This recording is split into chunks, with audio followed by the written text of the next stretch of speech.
Berikanlah pada kami hari ini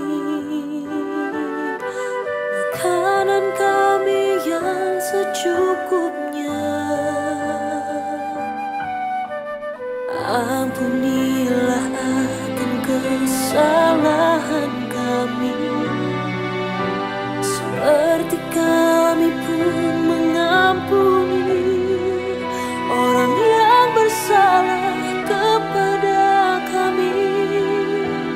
Jangan membawa kami dalam cobaan, tapi lepaskan kami dari yang jahat.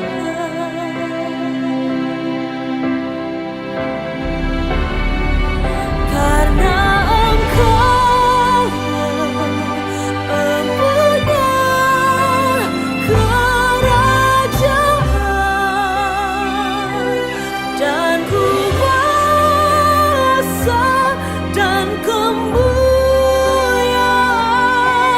sampai selama-lamanya.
Iya, terima kasih buat kesempatannya Pak Lukas ya sebagai Bapak Gembala di sini yang sudah memberikan kepercayaan.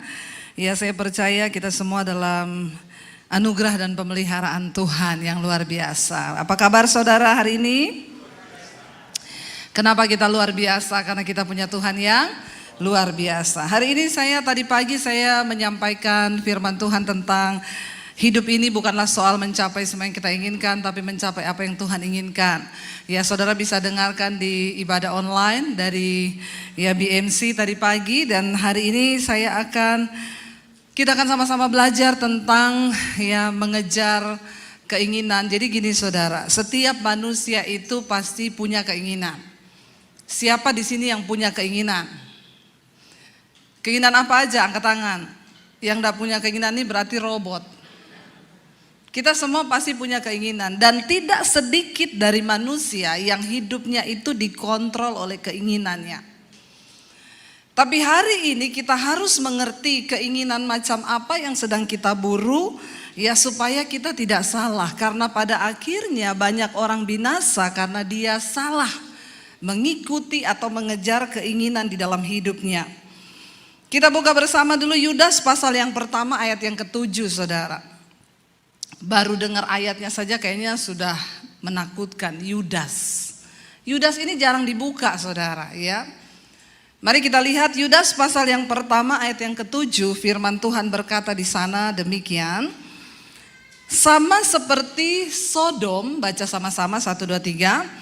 Sama seperti Sodom dan Gomora dan kota-kota sekitarnya yang dengan cara yang sama melakukan percabulan dan mengejar kepuasan-kepuasan yang tak wajar, sehingga telah menanggung siksaan api kekal sebagai peringatan semua orang.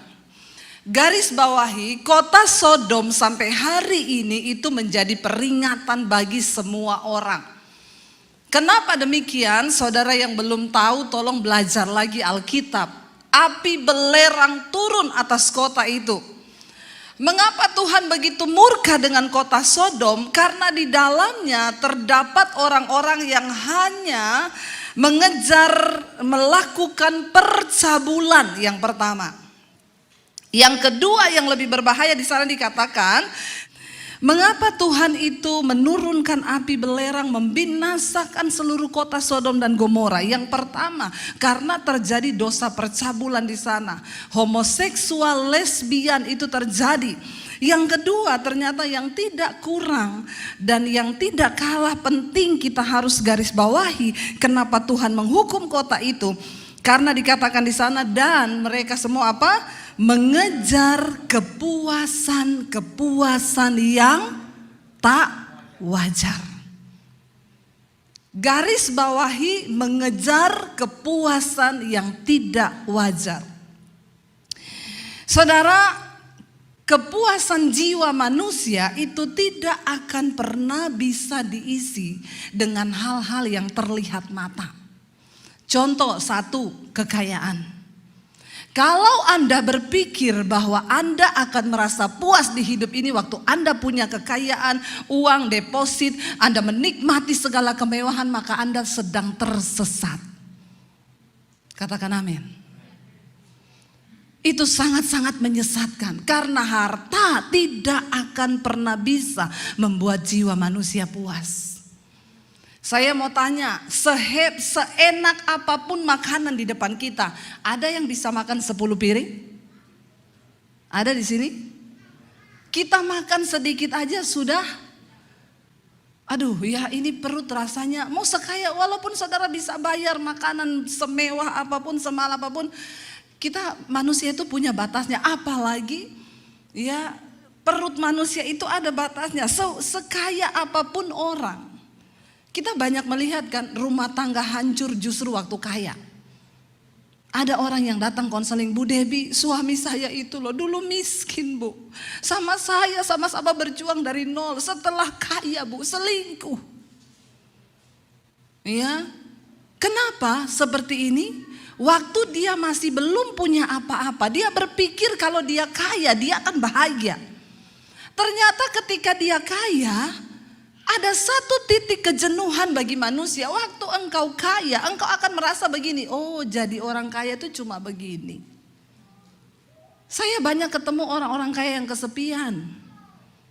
Mereka punya banyak harta, tapi jiwanya tuh kosong. Ada ibu-ibu yang berburu tas mahal, terus tiap hari harus beli tas. Kalau nggak beli rasanya alergi kulitnya. Ya, kalau sudah pakai tas mahal jalannya itu beda. Di Indonesia, di sini enggak ada. Enggak ada yang angkat tangan maksudnya. Ya, dia pikir kalau dia beli tas mahal yang ratusan juta gitu ya terus dipakai begini di Jakarta ini saudara. Masuk gereja itu jalannya beda, tangannya begini.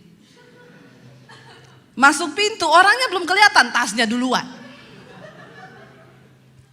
Kalau engkau berpikir bahwa barang yang bermerek dengan harga yang mahal bisa mengangkat harga dirimu, engkau sakit jiwa. Ya Pak ya. Saya mau di blacklist juga gak apa-apa Pak. Biar kita buka semua topeng-topeng kemunafikan orang Kristen di gereja. Maaf saudara, bukan barang mahal yang bikin harga dirimu naik.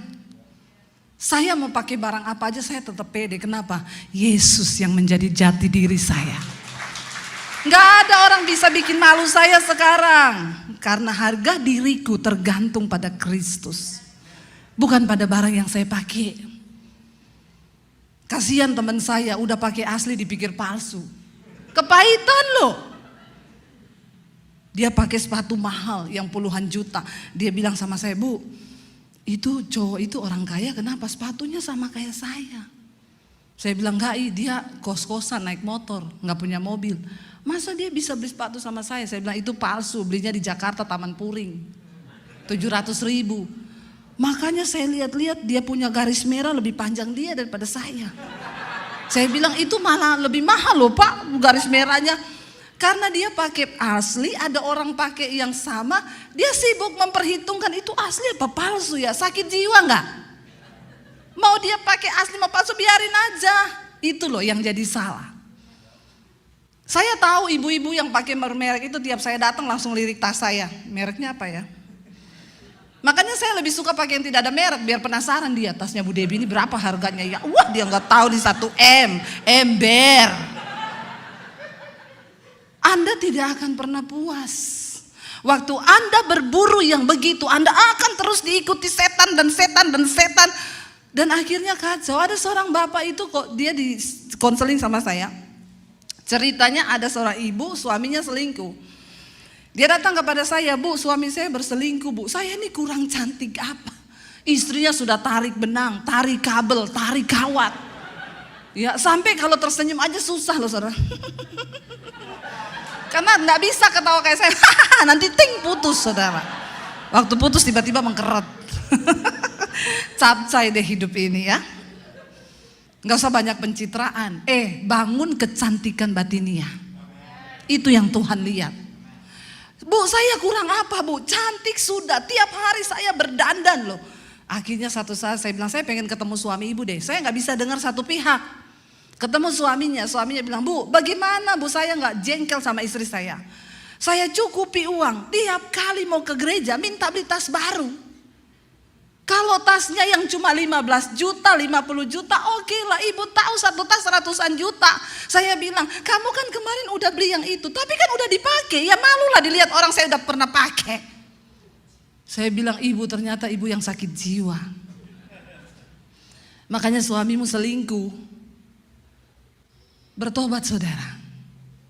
Kalau engkau berpikir kekayaan, brand, barang mahal itu bisa memuaskan jiwamu, engkau sedang tersesat. Kekayaan tidak akan pernah bisa puaskan orang. Karena itu banyak orang waktu miskin bisa setia ke istri, waktu kaya dia selingkuh. Kenapa? Dia mencari kepuasan yang tidak wajar. Ketika dia sudah dapat kepuasan kekayaan, ternyata jadi orang kaya cuma gini ya. Oh cuma gini toh jadi orang kaya. Jadi saudara, apa kepuasan yang sesungguhnya? Kenapa saya bilang ketika orang sudah menjadi kaya, dia pikir itu kepuasan sejati, lalu dia akan mencari yang tidak wajar apa? Seksualitas. Dia akan mencari pasangan yang lain karena dia pikir saya sudah kaya, ternyata juga rumah tangga saya nggak bahagia, istri saya malah tambah gila. Ya udah dia cari di luar kepuasan yang tidak wajar. Dan ketika dia mencoba dengan banyak perempuan, apakah dia akan merasa puas? Enggak, akan semakin stres, kehilangan damai sejahtera. Saya berulang kali ngomong, orang yang paling berbahagia di dunia ini bukan orang kaya, tapi orang yang hidup dalam kekudusan. Kenapa? Hidup kita damai, tenang, ada damai sejahtera, ada kebenaran. Saudara, saya baca sebuah artikel, ada seorang pria di Jepang, dia menikah berkali-kali dengan wanita yang berbeda. Dia berkata apa? Saya tidak pernah puas dengan wanita manapun, dan akhirnya dia menetapkan pilihan dia menikah dengan robot. Nikah sama robot. Di sini sudah ada robot. Di Jepang ada, dan mereka memang menikah. Itu robot dibawa, diberkati. Sakit jiwa enggak? Ditanyain sama media, kenapa Bapak memilih nikah sama robot? Saya sudah menikah sama banyak perempuan, jiwaku nggak puas. Saya nikah sama robot, robot itu nurut. Saya bilang, kalau dia nggak korslet, kalau korslet kesetrum mati kau. Iya nggak saudara, lagi tidur korslet robotnya, mati kesetrum. Orang sakit jiwa. Dia berganti-ganti pasangan, dia cari orang yang lain, dia pikir seksualitas bisa memberi kepuasan. Engkau tidak akan menemukan kepuasan itu. Lalu ada orang yang berpikir ketika dia mendapatkan jabatan, dia akan puas. Lalu dia berburu dengan berbagai cara, dia menyingkirkan orang kanan kiri, dia tendang orang, dia injak orang supaya dia memperoleh jabatan. Saya mau tanya, waktu dia dapat jabatan dia puas? Enggak. Kenapa Hitler membunuh banyak sekali orang? Waktu dia mendapatkan kekuasaan, karena jiwanya itu sakit. Dia berpikir kekuasaan akan memberikan dia kepuasan, ternyata enggak. Lalu saudara, apa lagi yang kita bisa bikin memuaskan jiwa kita? Materi enggak, ya seks enggak. Bahkan Steve Jobs itu orang kaya saudara. Tapi sampai dia mati, dia kena kanker hati, dia bilang ada 2 orang yang tidak akan pernah saya ampuni sampai saya mati. Ayah saya yang sudah membuang saya dari kecil dan Bill Gates yang sudah mencuri program Android saya. Dia mati kanker hati. Tidak memberi kepuasan jiwa. Pencapaian, popularitas bisa bikin orang puas? Enggak. Makanya saya tidak pernah bangga ketika orang mengenal saya banyak. Bagi saya, tadi malam saya ketemu seorang ibu, dia bilang, Bu Debbie maaf saya mau protes doa ibu. Setiap kali ibu berkhotbah, ibu selalu bilang, Tuhan urapi hambamu yang tidak ada apa-apanya ini Bapa. Maaf Bu, ibu itu bukan orang yang tidak ada apa-apanya loh. Ibu itu orang yang diurapi Tuhan. Jadi doa ibu mungkin bisa dirubah. Saya bilang maaf enggak. Itu untuk mengingatkan diri saya bahwa saya ini diangkat Tuhan dari yang tidak ada apa-apanya, saya hanya sampah. Popularitas tidak akan pernah membuat engkau bahagia. Banyak orang menyanjung, tetapi jangan percaya sama pujian manusia, itu pret. Mari kita cari pujian Tuhan. Karena memang manusia mengecewakan. Tidak ada manusia yang bisa membuat Anda puas. Makanya dalam hubungan kita bersosial, ya pengertilah kalau ada orang yang bikin kita kecewa. Oh memang Alkitab udah bilang mengecewakan. Ada yang kepahitan sama pendeta. Pendeta itu juga manusia, punya rasa, punya hati. Jangan samakan dengan pisau belati. Saya juga manusia. Mau sebaik apapun saya, ada kelemahan saya. Kita nggak bisa mendapatkan semua kepuasan. Makanya saya sekarang mengajarkan kepada jemaat, nggak usah cari-cari pendeta, doa sendiri. Amin. Ada satu orang subscriber yang hadir di sini 7 jam perjalanan dia menempuh ke tempat ini. Tadi dia bersaksi kepada saya, Bu, dulu saya dikit-dikit cari pendeta. Apa dikit telepon pendeta, apa dikit telepon pendeta. Tapi sejak saya dengar khotbah ibu, saya sekarang cari Tuhan sendiri. Engkau kecewa kalau cari pendeta. Ya jangan cari saya, jangan cari Pak Lukas. Ya apalagi Bu, suami saya bawa dalam doa Bu, namanya Bambang. Mana Bambang di sini? Bambang lagi. Ya, saya tidak mungkin berdoa buat suamimu sambil menangis Ibu. Tidak ada hubungan hati saya dengan suamimu. Makanya saya tidak mungkin, Tuhan jamah Bambang Tuhan. Suami saya lewat, siapa itu Bambang? Malah kita berantem gara-gara doa yang ibu-ibu titip sama saya. Tidak mungkin saya menangis buat suamimu. Hei bapak-bapak gak usah titip Pak Lukas. Pak doain istri saya Jenny Pak. Saudara bayangkan ketika Pak Lukas berdoa di rumahnya, Tuhan Jenny Tuhan. Bu Sherly lewat, siapa itu Pak? Jangan titip-titip doa. Enggak ada pendeta bisa berdoa dengan hati Tuhan buat suamimu, buat istrimu, buat anakmu. Percuma engkau titip doa sama saya. Makanya saya bilang datang sendiri sama Tuhan. Doa yang engkau lahirkan dari hati dan iman itu yang mengetok pintu sorga, sehingga Tuhan akan menjawab doa dan permohonanmu. Amin. Jadi jangan. Tidak ada yang bisa puaskan.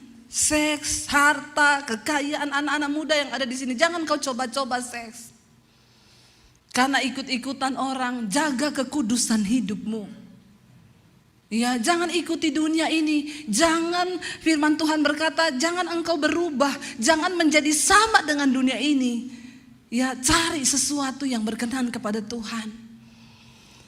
Lalu saudara, kenapa saudara? Ya, kenapa sesuatu yang sifatnya fana dan harta terbatas, seks terbatas, tidak akan pernah bisa menguasai jiwa atau memenuhi kebutuhan jiwamu, kepuasan jiwamu. Kenapa? Karena jiwa ini tidak terbatas, sementara harta itu terbatas.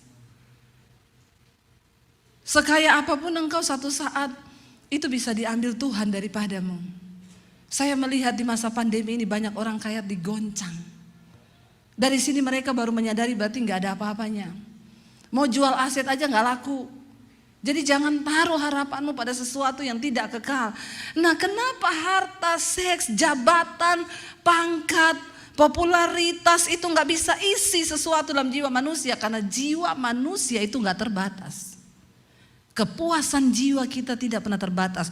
Dan itu hanya bisa diisi oleh sesuatu yang tidak terbatas, yaitu Tuhan Yesus yang luar biasa.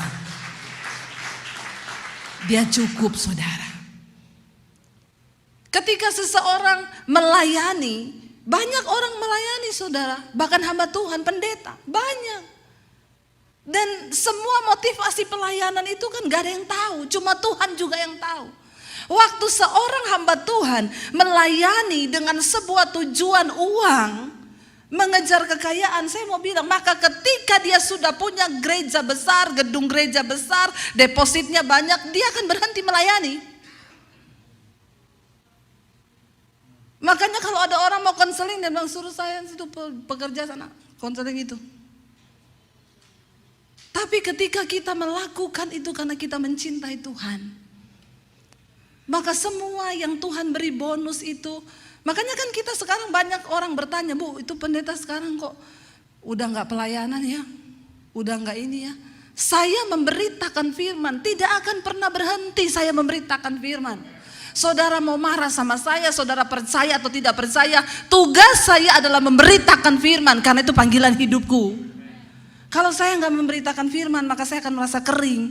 Kenapa? Kepuasan di jiwa saya membagikan hati Tuhan kepada jemaat. Saya mau dapat bayaran, gak dapat bayaran, itu tujuan saya. Awalnya YouTube itu, saudara, saya dapat di tahun 2019. Tuhan berkata jelas kepada saya, ambil alih dunia media untuk pekabaran Injil, cepat. Saya bilang ke suami saya, Tuhan bercara kepada saya, tahun 2020 aku akan berikan tuayan bangsa-bangsa. Saya bilang sama suami saya, aku dapat dari Tuhan gini. Apa yang harus kita lakukan ya? Aku mau bergerak cepat, Tuhan kayaknya suruh cepat. Siapa yang tahu akan ada pandemi 2020? Karena saya selalu bilang sama Tuhan, Tuhan aku mau melayani, bahwa aku berada di tempat di mana Tuhan berada. Karena saya tahu Tuhan tuh bergerak. Jangan sampai kita melayani, kita pikir kita ngikut Tuhan, padahal Tuhan sudah sampai di ujung, kita masih diam di tempat. Karena banyak orang melayani tapi dia lari di tempat. Bahkan ada yang stop, menikmati. Saya bilang, saya tidak mau Tuhan, bawa aku di mana engkau berada. Lalu saya dapat itu, Tuhan bilang cepat ambil alih dunia media. Saya bilang ke suami saya, Tuhan bilang begini. Suami saya bilang, kalau media berarti TV loh, nggak kepikiran YouTube. Berarti TV, ya udah kita datangi TV swasta di Jakarta. Saya tanya, kalau saya mau siaran di sini gimana? Oh, ibu harus siaran 10 episode minimal.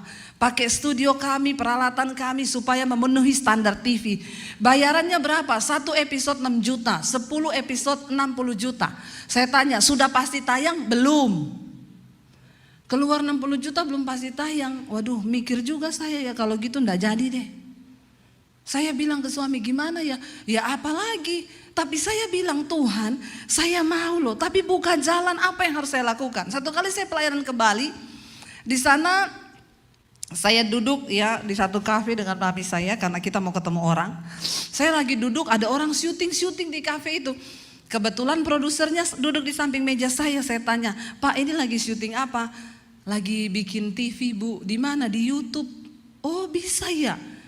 Dia sambil kerja jelaskin, "Oh iya, sekarang kan semua artis beralih ke YouTube, Bu. Sekarang di YouTube itu lintas budaya, lintas agama, lintas benua." Saya nangkep. Jadi saya benar-benar bersemangat, saya bilang, "Kalau gitu saya juga bisa ya." Dia sih sambil gini, "Ya semua juga orang bisa, Ibu punya konten apa?" Saya bilang, "Biasa aja, keles. Gak usah ngajak berantem gitu mukanya." Karena dia lagi buka-buka YouTube, saya bilang, "Coba Pak, buka di nama saya, ketik di YouTube." Karena kan ada gereja yang udah mulai angkat-angkat khotbah saya. "Siapa namanya?" Saya bilang, "Debbie Basir." Dia ketik, klik, "Oh, Ibu pendeta." "Iya." "Loh, ini ada loh tayangan Ibu yang nonton 100.000 loh. Ini siapa yang angkat, Bu?" "Saya nggak tahu tuh gereja mana." "Berarti Ibu sudah punya nama loh di YouTube." "Berarti bisa nih saya bikin." Lalu saya mulai tanya-tanya peralatan apa semua. Dia bilang, "Pakai handphone aja, Ibu pakai iPhone sudah cukup." Saya pulang, saya bilang ke suami, "Say, bisa Say, kita bikin YouTube, dapat nih saya." "Terus pakai apa?" "Pakai handphone cukup." "Apa iya?" Suami saya ngomong, "Apa lagi ini? Ayo kita mulai syuting." Kita syuting dengan peralatan seadanya. Waktu saya angkat satu khotbah dengan judul "Akibat Dosa Tersembunyi", sekarang yang nonton sudah jutaan. Itu orang bertobat, saudara. Mulai dari pengerja, jemaat, semua sampai istri pendeta, pengakuan dosa. Saya baru lihat, ternyata memang benar Injil itu ya. Akhirnya saya tidak tahu, pertengahan 2019 kita mulai jalan, 2020 awal pandemi terjadi. Waktu saya bikin channel YouTube dulu, saya angkat di Facebook, "Tolong like dan subscribe." Beberapa gembala ngomong, "Pendeta zaman now carinya subscriber bukan jemaat, bukan cari jiwa tapi cari subscriber." Saya bilang, subscriber itu juga jiwa, bukan kucing, itu juga orang. Rempong nggak? Begitu terjadi pandemi, semua WA saya, "Bu, bantu cari subscriber dong." Saya bilang, "Jangan cari-cari subscriber, cari jiwa." Kita mesti mengalir dengan Tuhan. Ketika pandemi terjadi, saya waktu itu, Tuhan itu tuntun, saudara. Ada tempat kecil di atas rumah saya, cuma besarnya 3x3 begitu. Saya suruh tukang, "Cepet kita buat studio di situ." Itu belum tanda-tanda pandemi. Tukang saya kerja, begitu selesai lockdown. Jadi kita sudah punya studio. Saya waktu mesbah doa pertama kali, ibu di sini ikut dari awal masih pakai handphone. Itu kenapa saya dapat mesbah doa, itu bukan konten yang kita cari. Tiba-tiba dari HP saya itu bunyi, ting, "Selamat Debbie Basir TV, Anda bisa live streaming dari HP." Saya pencet itu gambar kamera. Tiba-tiba udah live streaming di YouTube. Suami saya gini dari jauh, "Live streaming itu matiin." Saya lihat orang sudah masuk, "Shalom Bu Debbie." Itu kan waktu tayangan mayat-mayat di TV ya, pas COVID. "Shalom Bu Debbie, Bu, kita doa ya Bu, kita doa ya, kita takut apa yang terjadi Bu." Karena dia masih di keyboard, saya bilang, "Nyanyi."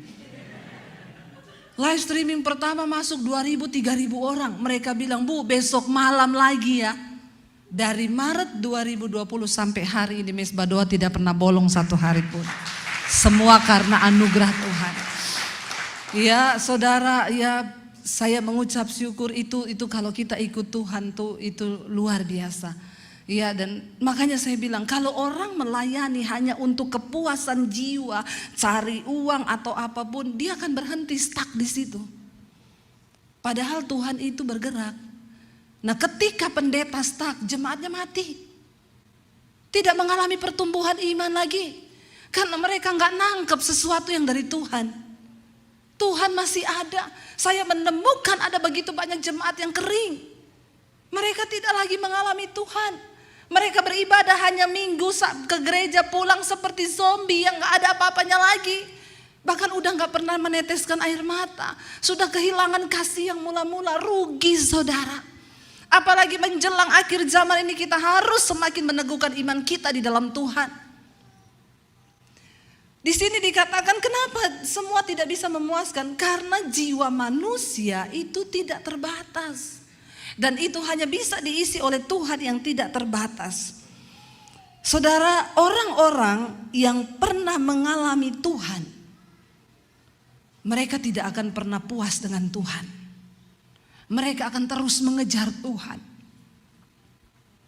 Terus kalau kita menaruh kepuasan jiwa itu pada Tuhan, maka kita tidak akan pernah puas. Setiap hari kita akan terus mengejar Tuhan. Saudara ingat satu kisah di Alkitab, ya ketika Yakub bergumul ya dengan seseorang yang itu adalah Tuhan, dia berkata, saudara, itu ada di Kejadian 32 ayat 26. Aku tidak akan membiarkan engkau pergi jika engkau tidak memberkati aku. Dengan kata lain Yakub bilang, Tuhan engkau jangan pergi sebelum engkau memberkati aku. Orang yang menjadikan Tuhan sebagai pusat dari kepuasan jiwa, dia tidak akan pernah rela melepaskan Tuhan di dalam hidupnya. Hidup dalam kekudusan, melakukan firman itu akan menjadi kesukaan bagi jiwanya. Tetapi orang yang menjadikan kepuasan itu sesuatu yang berbeda, engkau tidak akan pernah mengalami Tuhan. Saya minta suami saya untuk bisa ngiringi saya. Ya, saudara, ketika Musa disuruh Tuhan, engkau harus berjalan, bimbing bangsa ini menuju ke satu negeri tanah perjanjian. Musa berkata kepada Tuhan apa, saudara? Itu ada di Keluaran 33 ayat 15. Musa berkata kepada Tuhan begini, jika engkau sendiri tidak membimbing kami, maka janganlah suruh kami berangkat dari sini. Tuhan sudah berkata, aku akan menyertai engkau, mujizat itu akan menyertai. Tapi Musa bilang, kalau engkau sendiri tidak menyertai kami, jangan suruh kami berjalan Tuhan. Orang yang punya kehausan dengan Tuhan akan terus berkata, kami tidak mampu berjalan sendiri Tuhan. Kami butuh engkau lebih dari hari-hari sebelumnya. Karena itu Musa berkata begini, saudara. Bila engkau tidak besertaku Tuhan, jangan suruh kami berjalan. Yang kami butuhkan itu pribadimu, bukan berkatmu. Yang kami butuhkan itu penyertaanmu. Bila engkau tak besertaku, ku tak mau berjalan. Katakan, ku perlu Tuhan, pimpin langkahku dengan kasih karunia-Mu. Pimpin langkahku setiap waktu, berjalan dalam Roh-Mu. Nyatakan Tuhan kemuliaan-Mu dan berjalanlah denganku. Bila engkau tak besertaku, bilang pada Tuhan, ku tak mau berjalan. Kami perlu engkau, ku perlu Tuhan, pimpin langkahku dengan kasih karunia-Mu. Pimpin langkahku setiap waktu, berjalan dalam Roh-Mu. Nyatakan Tuhan kemuliaan-Mu dan berjalanlah denganku. Tuhan bilang kepada Musa, berjalan, mujizatku menyertaimu, kuasaku menyertaimu. Tapi Musa bilang, aku Aku butuh pribadi-Mu Tuhan. Kalau Engkau tidak beserta dengan kami, maka kami tidak akan berjalan. Orang yang menjadikan Tuhan sebagai kepuasan di hidupnya, dia akan puas dengan kehadiran Tuhan. Bahkan sekalipun engkau sedang dalam masalah, bahkan mungkin sekalipun engkau sedang menghadapi tekanan yang begitu berat, dengan bercucuran air mata engkau bisa berkata, Engkau cukup bagiku Tuhan. Engkau cukup bagiku Tuhan. Saudara, jangan taruh kepuasan hidupmu pada sesuatu yang lain. Taruh pada Tuhan. Mari nyanyi sama-sama pujian ini. Tak besertaku,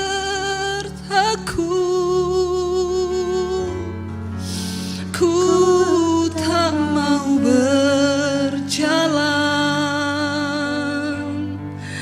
Ku perlu Tuhan. Gak usah dulu. Pimpin langkahku dengan kasih karunia-Mu. Katakan, pimpin langkahku setiap waktu, berjalan dalam Roh-Mu. Nyatakan Tuhan kemuliaan-Mu dan berjalanlah denganku. Saudara, orang yang menaruh kepuasannya kepada Tuhan, mereka akan mengejar Tuhan. Karena mereka tahu harta, jabatan, kedudukan, bahkan semua tidak akan pernah bisa memuaskan jiwa. Daud berkata di dalam Mazmur 23 ayat 6, kebajikan dan kemurahan belaka akan mengikuti aku seumur hidupku, dan aku akan diam dalam rumah Tuhan sepanjang masa. Kemurahan, kebajikan akan mengikuti aku, tetapi aku akan terus diam di rumah Tuhan sepanjang masa. Ini sebuah penekanan. Sekalipun aku berkelimpahan, sekalipun kemurahan Tuhan, kemewahan semua ada padaku, tapi aku menetapkan pilihan untuk berada di rumah Tuhan sepanjang umur hidupku, sepanjang masa hidupku, kata Daud. Artinya apa? Kemewahan, kemurahan Tuhan itu bukan segala-galanya, bukan berkat Tuhan yang sedang kita kejar, tapi perkenanan Tuhan. Dia beserta dengan kita, itu cukup, kata Daud. Aku akan tinggal di dalam rumah-Mu Tuhan. Hanya orang-orang yang bisa mengalami hadirat Tuhan yang paling berbahagia hari-hari ini. Saya bisa nangis di dapur, saya bisa nangis di kamar, saya bisa nangis di kamar mandi, saya bisa nangis di mana saja karena mengalami Tuhan. Betapa sedihnya kalau engkau hidup jauh dari hadirat Tuhan, saudara. Bahkan orang-orang yang berjalan bersama hadirat Tuhan, engkau akan mengalami teguran, tuntunan. Dan itulah yang terbaik bagi jiwa kita. Kenapa, saudara? Saya ingin kita semua tahu hari ini. Mari kita baca sama-sama. Kita buka sama-sama ayatnya, saudara, di dalam 1 Petrus. 1 Petrus pasal yang pertama.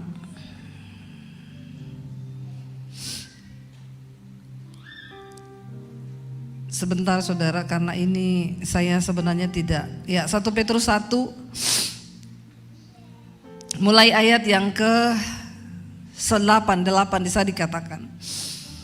1 Petrus 1 ayat yang ke-8, sekalipun kamu belum pernah melihat Dia, melihat Tuhan, namun kamu mengasihinya, kamu percaya kepada Dia, sekalipun kamu sekarang tidak melihatnya, namun kamu bergembira karena sukacita yang mulia yang tak terkatakan. Orang-orang yang mengalami Tuhan, yang menaruh kepuasan jiwanya pada Tuhan, sekalipun kita belum melihat Tuhan secara fisik, tapi ada sukacita yang melimpah dari hidup kita. Ayat 9, kenapa itu bisa terjadi? Karena kamu telah mencapai tujuan imanmu, yaitu keselamatan jiwamu. Apa tujuan kita beriman? Supaya jiwa kita selamat. Karena kelak kalau manusia mati, manusia itu terdiri dari tubuh, jiwa, dan roh. Waktu manusia mati, tubuhnya akan kembali menjadi tanah. Enggak penting tubuh, makanya jangan terlalu banyak merawat tubuh. Lebih daripada engkau merawat jiwamu. Engkau harus merawat tubuh, tapi nomor satu engkau merawat jiwamu. Waktu manusia mati, tubuh kembali menjadi tanah. Lalu roh kembali kepada Allah Bapa yang mengaruniakannya, tetapi jiwa kita akan dihakimi. Karena itu mengapa kita beriman? Engkau harus mencapai tujuan imanmu, yaitu keselamatan jiwamu. Kita tadi sedang berbicara tentang kepuasan jiwa. Manusia mengikuti keinginan jiwanya yang tidak pernah terpuaskan dengan seks, harta, kekayaan, jabatan. Tapi dia lupa bahwa tujuan dia percaya pada Tuhan itu untuk jiwa ini selamat. Kenapa saudara? Ayat 10 berkata, keselamatan itulah yang diselidiki dan diteliti oleh nabi-nabi yang telah bernubuat tentang kasih karunia yang diuntukkan bagimu. Ayat yang ke-11, dan mereka meneliti saat yang mana dan yang bagaimana roh yang dimaksudkan oleh roh Kristus yang ada di dalam mereka, yaitu roh yang sebelumnya memberi kesaksian tentang segala penderitaan yang akan menimpa Kristus dan tentang segala kemuliaan yang menyusul sesudah itu. Ayat yang ke-12, kepada mereka telah dinyatakan bahwa mereka bukan melayani diri mereka sendiri, tetapi melayani kamu dengan segala sesuatu yang telah diberitakan sekarang kepada kamu dengan perantaraan mereka, yaitu oleh Roh Kudus yang diutus dari sorga, menyampaikan berita Injil kepada kamu, yaitu hal-hal yang ingin diketahui oleh malaikat-malaikat. Saudara, ini diteliti saudara, jiwa ini loh. Jiwa manusia itu tidak terbatas. Dan ketika orang menemukan Kristus, dia baru menemukan kepuasan jiwa. Kenapa saya rela meninggalkan keluarga saya? Kenapa saya rela meninggalkan semua kehidupan saya di masa muda saya lulus SMA? Karena saya berjumpa dengan sesuatu yang memberi kepuasan di jiwa saya. Saya sudah mencoba semua dosa sebelum saya menerima Kristus. Semua berujung kepada bunuh diri. Semua berujung kepada kematian kekal. Tapi ketika saya menerima Yesus, saya menemukan kepuasan yang sesungguhnya di jiwa saya. Karena itu biar kita mau berkata hari ini, Yesus, Engkaulah permata hati yang tidak pernah ada bandingannya di dunia ini. Engkau segala-galanya bagi kami Tuhan. Biar kita mau bilang pada Tuhan hari ini bahwa Dia segala-galanya. Dia kekayaan yang tak ternilai, Dia permata hati. Siapa memuji Tuhan lebih dahsyat? Tepuk tangan bagi Tuhan yang luar biasa. Kita memuji Tuhan bersama pada hari ini. Yang setuju tepuk tangan dong. Kasih yang begitu besar, lebih kuat dari dosa. Kasih yang menemukanku, selamatkan dan pulihkanku. Ku naikkan syukurku, ku tak akan berhenti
sekarang.